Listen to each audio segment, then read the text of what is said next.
Hi, this is Trentemøller. I'm gonna perform tonight at the Showbox here in LA. Really looking forward, and very nice to be in LA. Yeah. Now, you have a bunch of cool projects in the works right now. I heard you're soundtracking a painting. Yeah. It was quite fun. It's the National Danish Art Museum, and they asked me to, not only me but 6 other artists from Denmark, to kind of put music to some old paintings from Denmark, and I chose a painting from the 15th century, and then trying to put my music into that. It's nearly like doing a soundtrack for a painting, and that was quite fun. It was actually something that I did while we are on the road here. So I did the music in the tour bus with on my laptop with headphones, and then watching this picture on my iPad. And for me, it was quite new to make music while I'm touring. Normally I don't do that because I cannot really concentrate on doing that. But it was quite fun to actually have something to do other than just surfing the net or doing anything else. So that was quite fun.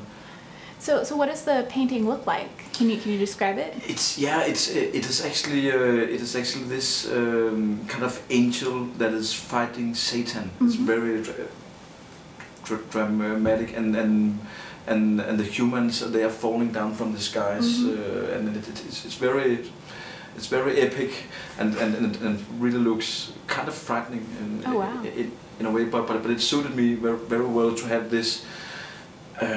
This fight between good and bad, and that is something that is quite easy for me to work with, because there are so many possibilities and layers you can put into that picture. Do you have any particular spiritual beliefs yourself? No, I think that I'm more like an atheist. Yeah. Is that the right word? Yeah. In English, yeah, something similar. So I don't really see myself as a kind of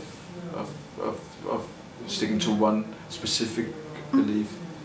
So it's just more the idea of good and evil that attracted you.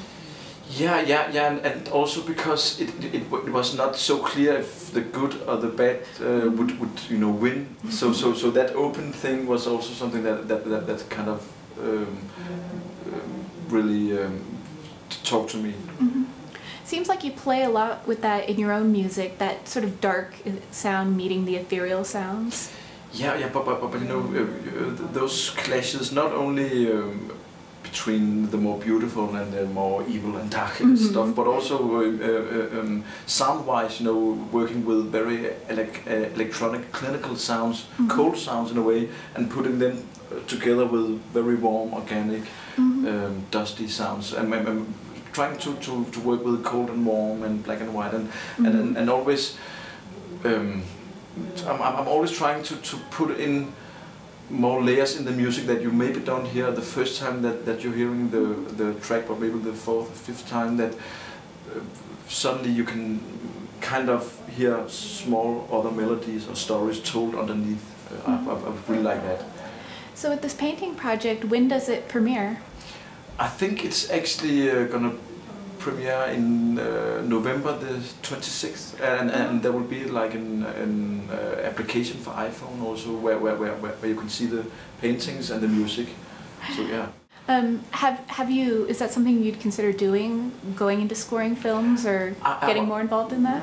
I was doing music for 2 Danish movies for like 2 years ago, and that was really fun and also very challenging. But it also really took up a lot of time for me, because of course my main passion is doing my own music, and it was really something that I learned from. But I think next time it's maybe too much work for me, because I'm also touring a lot, and now I'm gonna work on my next album, so my focus is definitely on doing my own stuff, I think.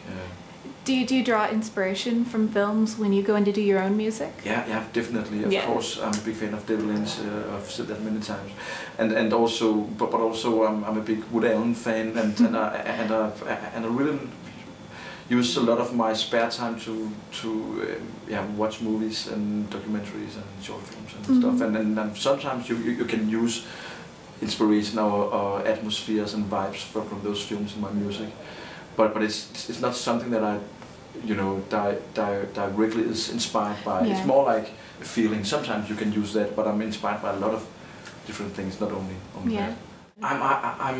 I'm basically using all my time actually on making music, because that is what I'm best at. I think I can remember when I was a teenager, I really wanted to be a cameraman, just to be behind the camera, but very quickly the music took up all my time, and for me music is still my biggest passion. Mm-hmm. It never feels like working. It's really something that I do out of joy, and to be able to, you know, tour with the music also, and playing it for a lot of people. That's fantastic.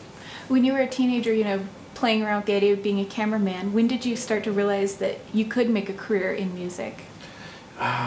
For me, I was not thinking about if it was possible to make a career, because it was more something that I did because I couldn't stop doing it. Yeah. So I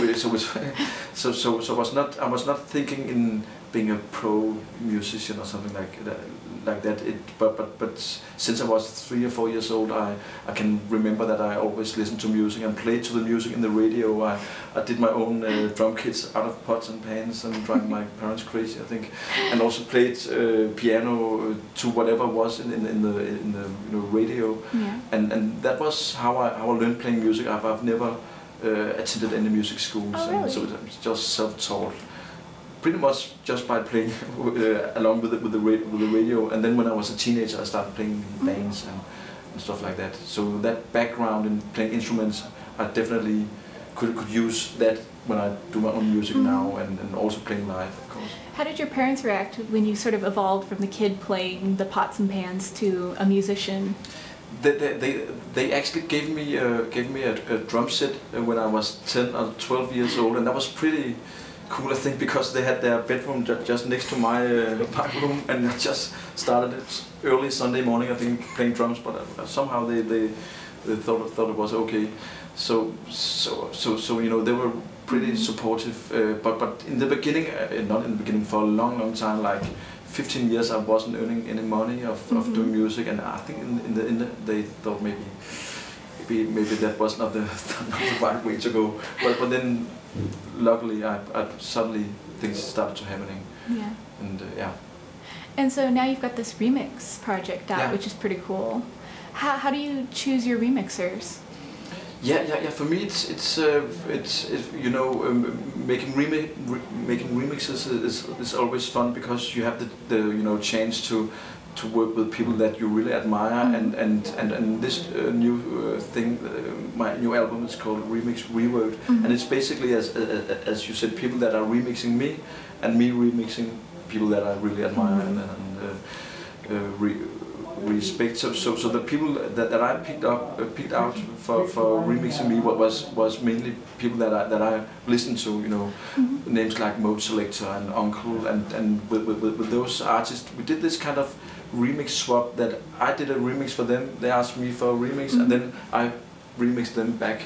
So it was pretty much artist to artist, and there was no kind of money involved or major labels. It was more like from artist to artist, and that idea I, you know, really like.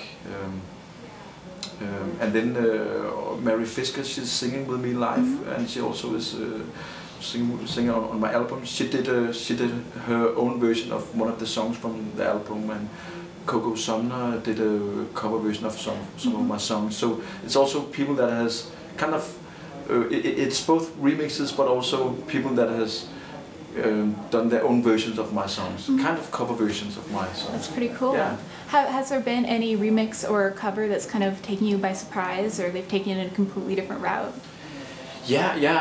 I think especially Mary Fisker's version, because it's very like psychedelic, nearly like Massey Star or PJ Harvey kind of thing going on. It's really dark and slow, and you know that really fits this track also, because in my own version it's a little bit more up tempo. It still has this melancholic, dreamy vibe, but she has taken it to another level, kind of. I think so. I was very pleased when when I heard that version, and that's also the first version that is opening the whole album. But I was very lucky that all the people that I wanted to do remixes actually were up for it. No, there were one. Of course, we asked the XX to do it like a cover version. I'm a big fan of their music, but they didn't have the time. I don't know if they like the track or not, but maybe next time. Maybe next time could be great. I'm a big fan of their music because it's so minimalistic, but still very strong on melodies. And is that something you'd like to do more of in that direction, the drawing back a little and doing the minimalist, or? Yeah.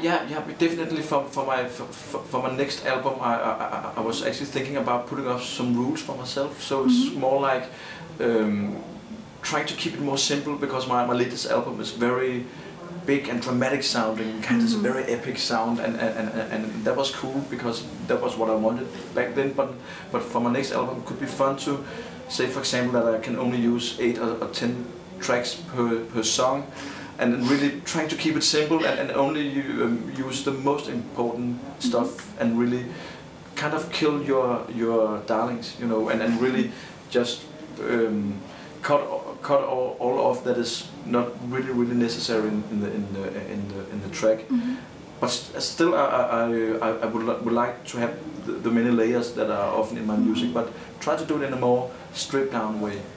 Have you ever worked like that before, giving yourself a set of rules or guidelines like that? No. Actually, so that is maybe a good idea, because if it's always important for me to challenge myself, and I never want to do the same album twice.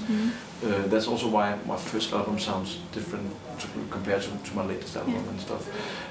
So I think it's quite a good idea to try to put those rules up and see if you can still be creative and have this freedom, but within those rules. Now, have you started brainstorming more about when you're going to start the album, or is it just sort of? I will, we are finished the 4th of November, and I will head straight to my studio, I think, in Copenhagen, and start working on my album, because I'm so eager to get started, because we have been touring for the last year now and playing a lot of festivals in Europe, and we had 2 US tours this year, and that's great. I love it. It's the best thing, but I'm really also missing just to go into my own space again, and not seeing other people. Of course, I also do that, but really focusing on making music. So for the next 8 months, I don't go out playing with the band or DJ or anything. I will really focus on.